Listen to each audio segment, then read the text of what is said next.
ஐயா முருகா உருகுதே கண்கள் உருகுதே பெருகுதே வெள்ளம் பெருகுதே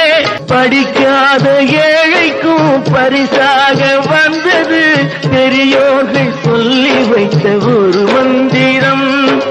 தண்டாயுதம் என்று சொன்னவர்க்கு வாழ்விலே உண்டாகும் சுகமென்ற திருமந்திரம் கந்தா என்றே வந்தவர்க்கெல்லாம் தந்தாய் கோடி திருமுருகா சிந்தாமணியே செவ்வே உன்னை கண்டது போதும் வடிவழகா அடியவர்க்கு ஒரு விருந்தே பிணி பல தீர்க்கும் அருமருந்தே